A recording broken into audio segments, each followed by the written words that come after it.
riset yang menyatakan bahwa kemungkinan mulai dari 2 atau bahkan 3 dari 10 startup yang sudah menerima pendanaan ada kemungkinan untuk gagal.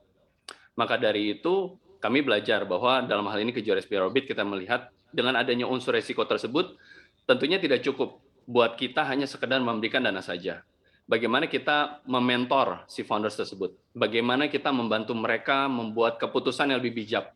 Bagaimana mereka kita bantu untuk network, dikenalkan dengan para pribadi ataupun bahkan institusi yang bisa mendorong pertumbuhan perusahaan tersebut. Saya rasa itu menjadi salah satu poin yang penting, bagaimana kita sebagai investor tidak hanya berperan secara pasif, tapi juga secara aktif untuk memastikan perusahaan tersebut bisa bertumbuh dengan baik atau bahkan bertumbuh dengan lebih cepat. Termasuk ini Pak Ricci, ini membakar uang atau tidak, ini seperti apa? Mungkin ada kebijakannya masing-masing untuk membakar uang perusahaan tersebut? Yes, tentu masing-masing perusahaan punya kebijakannya masing-masing. Kalau kita lihat ada beberapa startup yang memang salah satu bagian dari tugasnya yaitu adalah memang membakar, mungkin istilahnya bukan membakar uang, karena memang itu istilah yang jadi terkesannya cukup negatif. Tapi lebih kepada bagaimana mereka memanfaatkan pendanaan tersebut untuk mengakuisisi customer. Contoh seperti misalnya menggunakan promo, referral, dan sebagainya. Tapi memang itu kembali kepada perusahaan yang masing-masing, karena belum tentu semua startup ketika mereka menerima pendanaan, maka mereka langsung membakar uang, belum tentu. Karena itu kembali lagi kebijakan ke perusahaan masing-masing, beserta dengan hasil diskusi dengan pemodal venturanya. Oke, baik. Ini kalau untuk startup yang belum berkembang ini seperti apa Saya intervensinya? rasa salah satu, kalau misalkan belum berkembang, kembali lagi kepada mandat ya dari fund masing-masing. Setiap investor mereka punya levelnya. Ada yang mereka yang mau masuk di tahap ketika founder tersebut sudah memiliki ide. Ada investor yang mau masuk ketika ide tersebut sudah diadopsi di pasar, mungkin kurang lebih sekitar 3-6 bulan.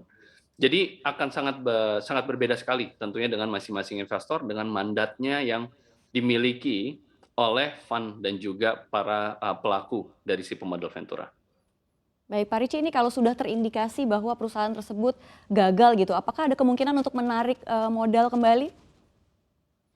Tentunya dalam hal ini ada beberapa hal yang bisa dipertimbangkan, tapi tentunya kita sebagai pemodal ventura kita memahami bahwa salah satu dari resiko berinvestasi di modal ventura yaitu adalah dari ventura itu sendiri, yaitu dari bisnis yang memang kita support ada kemungkinan untuk gagal. Maka dari itu kembali lagi untuk meminimalisir risiko bagaimana seorang pemodal ventura, kami di Kejora SBI Orbit bukan hanya sekedar memilih yang terbaik, tapi juga kami mendasari keputusan tersebut dengan riset pasar, analisa dari kompetitor, sehingga akhirnya ketika sampai ke investment committee dan kita memutuskan, maka kita yakini bahwa perusahaan ini memang adalah perusahaan yang tepat untuk menerima pendanaan dari Kejora SBI Orbit. Baik, ini di tahun 2022 mendatang, menurut Anda sektor apa yang menarik untuk dilirik oleh pemodal dari Ventura? Yes, saya rasa sektor di commerce, digitalisasi UMKM itu juga akan terus bertumbuh karena kita lihat jumlah dari pelaku UMKM yang akan go digital itu juga akan terus bertambah. Kebiasaan konsumen berbicara tentang retail, for example, grocery business, agriculture, kita lihat itu juga akan terus bertumbuh. Dan juga dua hal yang cukup terdampak, salah satunya dari sekian banyak industri yang cukup disorot adalah bicara tentang di industri kesehatan, dan juga edutech. Maka dari itu beberapa sektor tersebut saya rasa memiliki potensi yang akan cukup besar di tahun mendatang. Untuk informasi lebih lengkap dan berita terkait, klik link di deskripsi. Jangan lupa untuk install aplikasi CNBC Indonesia di App Store dan Play Store. Jangan lupa untuk subscribe ya!